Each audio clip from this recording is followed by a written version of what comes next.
এই খাবারটা আমার অনেক বেশি পছন্দ। মুচমুচে একবারে বেগুনি ভর্তা, তার সঙ্গে মচমচা করে ডিম ভাজা। আসসালামু আলাইকুম, হ্যালো এভরিওয়ান। এক একজনের এক এক পছন্দ। তো যারা রান্না করে তাদের পছন্দগুলো দেখা যায় ফ্যামিলিতে যারা আছে তাদের রান্না করতে করতে তাদের পছন্দ, নিজেদের পছন্দ করে রান্না বানানোটা হয়ে ওঠে না। সো আমি এমনটা করি না, আমার যখন যেটা ভালো লাগে সেটা করে নিতে চেষ্টা করি। রুহু আত্মাকে কষ্ট দিলে একসময় রুহু আত্মাও কষ্ট দেয়।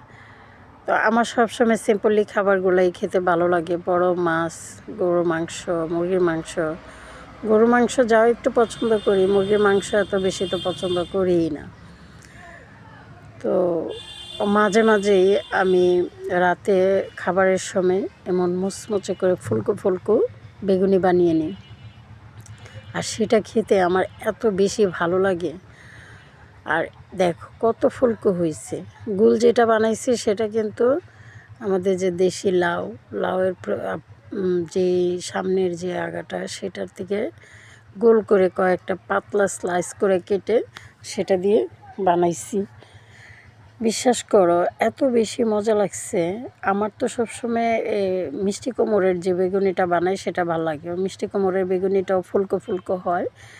বেগুনির চেয়েও বেশি পছন্দ করি আমি মিষ্টি কুমড়োর দিয়ে যে পাতলা স্লাইস করে আমি সেটা বেগুনি বানাই, সেটা বেশি ভালো লাগে খেতে। একটু কামড়ে কামড়ে মিষ্টি মিষ্টি ভাব থাকে সেজন্য।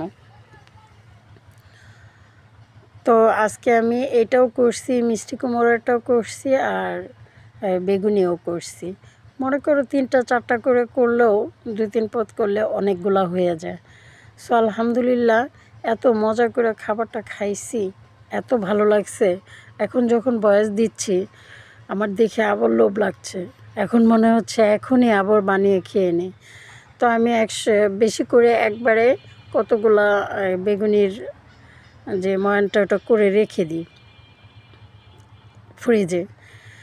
তো ওইটা বানানোর কিছুক্ষণ আগে নামিয়ে রাখি, নর্মাল হয়ে যায়। তখন আমি এই যে রাতে ভাত খাওয়ার সময় বা সকালবেলা অনেক সময় নাস্তা করা হয়, যেমন শুক্রবার হলে তো অনেক সময় বোয়া ভর্তা এগুলো করা হয়, তখন সঙ্গে সঙ্গে 7-8টা বেজে বাস খেয়ে নিই আমরা। সো ভালো থেকো সবাই। এতক্ষণ সঙ্গে থাকার জন্য অনেক ধন্যবাদ। আল্লাহ হাফেজ। আলহামদুলিল্লাহ মজা করে খেয়েছি।